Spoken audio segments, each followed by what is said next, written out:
చందమామ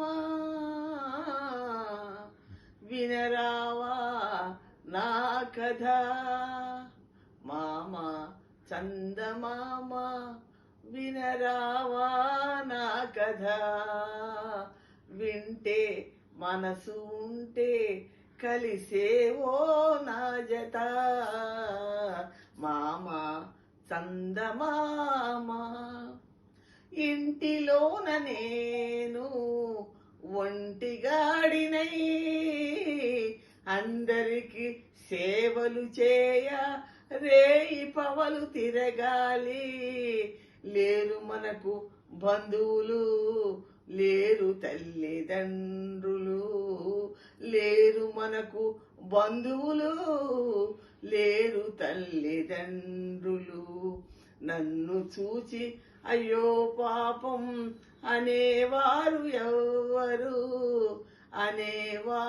ఎవ్వరు మామ చందమామ వినరావా నా కదా వింటే మనసు ఉంటే కలిసేవో నా జత మామ చందమామ. Thank you. నమస్కారం అందరికీ. Thank you.